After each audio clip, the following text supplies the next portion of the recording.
97% des scientifiques travaillant sur le changement climatique estiment que la Terre se réchauffe en raison des activités humaines.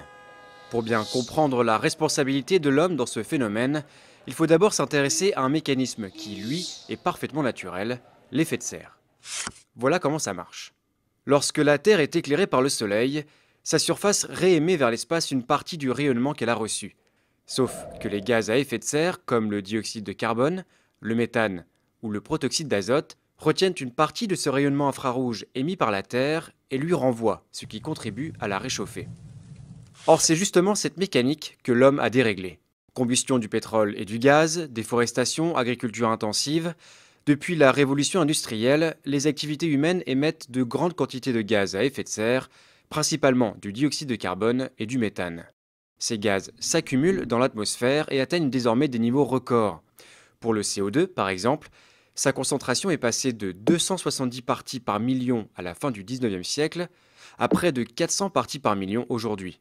C'est la concentration la plus forte depuis 800 000 ans au moins. Conséquence, l'effet de serre s'intensifie.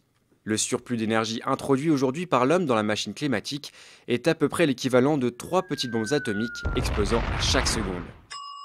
Et les conséquences sont dramatiques. D'abord, sur les températures. Aujourd'hui, la température moyenne terrestre a déjà augmenté de 0,8 degrés depuis la fin du 19e siècle et les épisodes caniculaires sont plus fréquents. Les températures extrêmes, qui ne touchaient que 1% de la surface continentale terrestre, en concernent désormais près de 10%. En admettant que la concentration de CO2 double d'ici 2100, la Terre verra sa température moyenne grimper encore dans une fourchette comprise entre 1,5 degré et 4,5 degrés supplémentaires. Deuxième impact, le niveau des mers.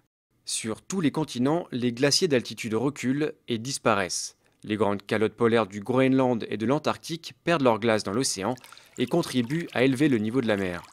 Si la banquise antarctique voit sa surface augmenter légèrement du fait d'un renforcement des vents, la banquise arctique, elle, a vu sa superficie fondre d'environ 30% depuis les années 80.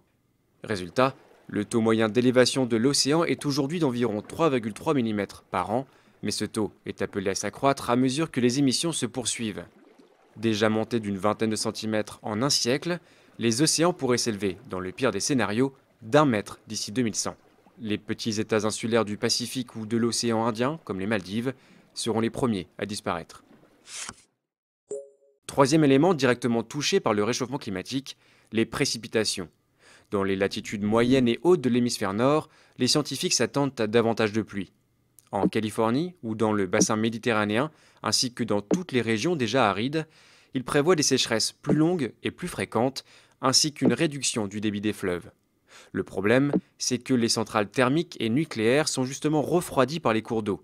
Ceci pourrait donc avoir des répercussions importantes sur la production d'électricité.